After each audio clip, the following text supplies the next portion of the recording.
Oke, assalamualaikum warahmatullahi wabarakatuh. Di video kali ini saya akan menunjukkan bagaimana cara install MySQL Server di VPS.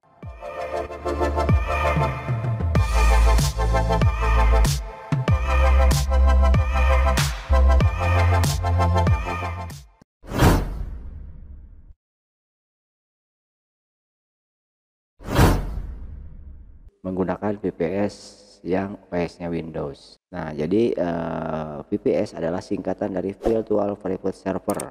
Jadi VPS itu ada di satu komputer fisik ya, yang dibagi menjadi beberapa server virtual. Jadi komputernya itu satu dibagi untuk beberapa orang. Itu VPS. Kalau dedicated server adalah satu CPU untuk satu klien. Jadi satu CPU untuk satu pengguna. Jadi kalau VPS satu komputer untuk beberapa orang, kalau dedicated server adalah satu CPU untuk satu orang. Kalau share hosting adalah sama satu komputer untuk beberapa klien, tapi semua pengaturan baik security dan lain sebagainya sudah disediakan di server. Jadi kita tidak bisa menginstal software-software yang di luar yang telah ditentukan di hosting tersebut. Tapi kalau VPS dan dedicated server itu servernya mereka menyediakan komputer kosong aja ya, CPU kosong gitu. Jadi tinggal kita yang mau install apa aja terserah. Tetapi di VPS itu sendiri ada yang OS-nya Linux dan ada juga yang Windows. Nah, kebetulan untuk kesempatan kali ini saya menggunakan VPS yang versi Windows. Oke, kita langsung saja bagaimana cara install MySQL Server di VPS. Pertama, teman-teman silahkan masuk ke remote desktop connection ya. Fungsi dari aplikasi ini adalah untuk meremote VPS kita ya. Oke, yes. Karena passwordnya sudah di save, jadi dia tidak meminta username dan password. Saya menggunakan Windows Server 2012 ya. Ini disk drive-nya cuma 80 GB karena kebutuhannya untuk database SQL ini satu udah berhasil ya, udah beres. Dan Runshop di sini saya akan pasang MySQL.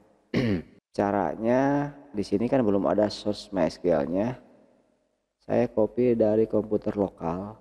Ini server ya, ini lokal. Nah, langkah pertama kita harus kopikan source MySQL-nya. Saya pakai yang versi 57250 ya, yang ini yang bawah. Nah, karena di sini beda dengan hosting ya. Ini seolah-olah kita punya Windows 2, yang ini Windows lokal, yang ini Windows-nya yang virtual. Tapi di sini tidak ada menu buat upload atau download ya. Jadi kita bisa, kalau di drag ini nggak bisa ya. Tapi teman-teman tinggal klik kanan, copy, terus klik kanan di sini, lalu paste. Nah, ini bisa. Jadi kalau VPS itu kita akan dapat IP nih ya. IP-nya statik, jadi tidak akan berubah-ubah. Jadi mau diakses dimanapun dia tidak akan berubah. Jadi selain IP yang diberikan dari penyedia hostingnya, kita juga dapat domain gratis kalau yang ini.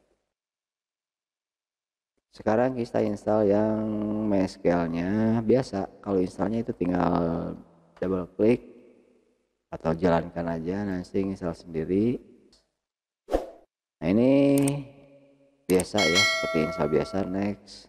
Biasa ya, typical, pilihnya install, beres. Nah, udah sampai sini, next biasa ya. Lalu klik finish. Nah, ini untuk settingan konfigurasi portnya di sini ya. Next. Untuk sementara default aja ya. Jangan dirubah-rubah dulu. Multi fungsi database. Oke, next. Lalu di sini manual setting aja. Kira-kira berapa orang? 15. Oke ya. Next. Portnya saya berusaha 33, jangan 3306 karena terlalu defaultnya kebanyakan pasti pakai yang ini. Saya pakai yang ini aja lah, atau bisa manual ya, 33010 berapa lah. Ini firewallnya biar bisa diakses di port-port yang lain. Terus ini jangan dicentang, next, atau dicentang juga bisa, nggak pengaruh. Next. MySQL-nya saya pakai ini biar ada tandanya bahwa versi 5. next. Nah, ini passwordnya. Defaultnya itu biasanya root ya, tapi untuk kali ini saya nggak pakai root. Di sini teman-teman bisa membuat password sendiri ya, apa aja, asalkan jangan lupa. Lalu agar bisa dibaca di luar atau bisa di remote, teman-teman silahkan centang. Lalu next, execute. Nah, tunggu sampai selesai. Jadi untuk server virtual kayak gini teman-teman bisa juga sih bikin sendiri sebenarnya. Kalau ada CPU yang bisa nyala 24 jam, akses internetnya bagus, jadi udah aja bikin VPS sendiri di rumah. Tapi bisa diakses dimanapun gitu, atau di kantor bikin satu server, tapi CPU-nya yang memadai yang dikasih untuk server, ya itu bisa aja. Jadi tidak usah bayar-bayar lagi bulanan ke penyedia gitu. Tapi kalau dihitung-hitung sih lebih mahal kalau skala kebutuhannya masih sedikit tuh ya, nggak terlalu besar. Oke, sudah selesai, lalu klik finish. Nah, di sini udah jalan ya. Coba kita di ping dulu.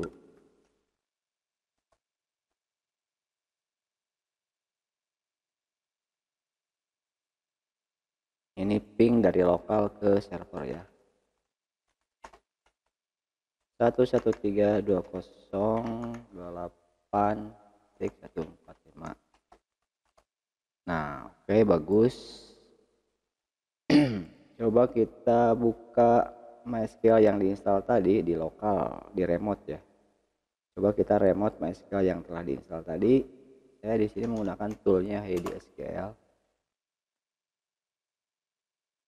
Kalau sudah terbuka berarti sudah oke. Oke, skip. Nah, ini lokal ya, bukan di server.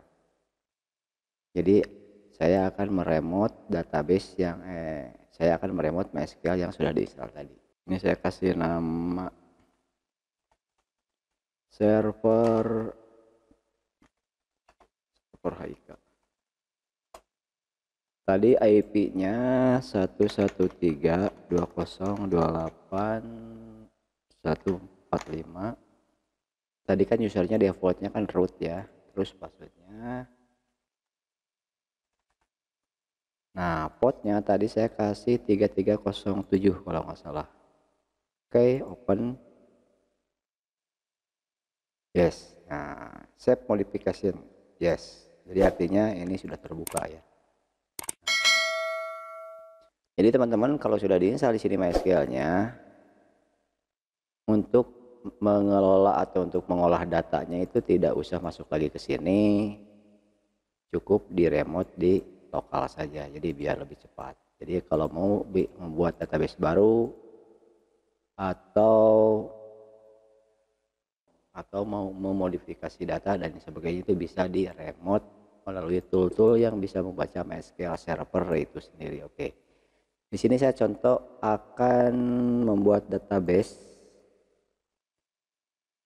yang sudah ada di lokal. Caranya saya pindah dulu ke lokal.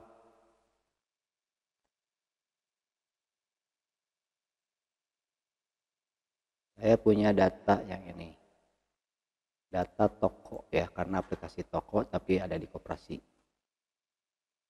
Tapi tokonya ini bisa diakses di mana-mana gitu, makanya menggunakan VPS. Oke, saya di sini akan membuatnya jadi script dulu ya, ekspor jadi script. Sebenarnya untuk copy database MySQL bisa juga, ini kan kalau dilihat di foldernya ini ada tempatnya di sini ya, database fisiknya. Di program data di sini ada MySQL. Nah, database yang ada di sini itu adalah ini. Jadi bisa aja teman-teman copy databasenya dari sini, copy ke database, ke engine MySQL yang ada di server secara manual. Secara manual foldernya langsung bisa di copy, bisa. Tapi lebih enak saya pakai script dulu, mendingan lebih aman. Karena kalau tipenya selain MySam, misalkan ini InnoDB, lewat copy folder itu tidak bisa ya.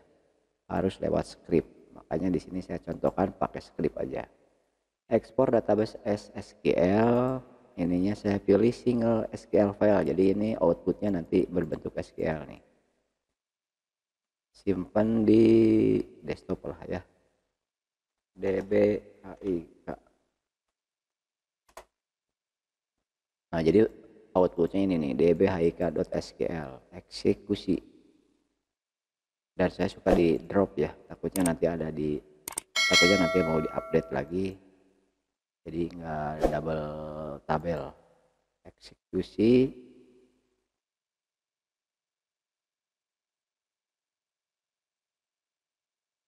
oke, pause. Nah selesai ya, ini filenya tadi ke desktop. Nah ini sekarang tinggal yang script ini di running di MySQL yang ada di server tadi. Caranya pindah dulu ke yang server tadi, ke IP ini, open. Lalu di sini teman-teman buat dulu databasenya, karena tadi script ini adalah script untuk membuat tabel, bukan membuat database ya. Sekarang bikin dulu databasenya, namanya samain aja kayak yang tadi ya, apa namanya tadi, balik lagi ke lokal dulu, ini namanya saya copy lah, namanya ini, balik lagi ke server, lalu klik kanan create database, namanya R Toko12HIK. Oke, nah sudah ada, tapi ini belum ada tabel kosong. Nah tabelnya kosong, sekarang tinggal jalankan script yang tadi, yang ini tinggal tarik ke sini, klik, baru di running.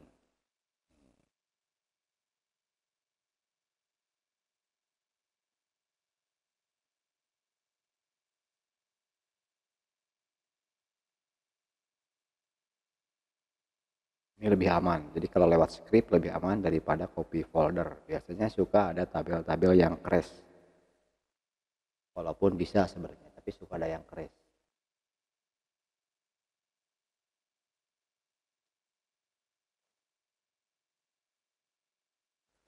Nah udah selesai, di sini masih nol, teman-teman harus klik refresh, baru tabelnya muncul. Nah gitu, ini sedikit ya tabelnya, karena cuman tabel transaksi penjualan aja sampai hutang piutang.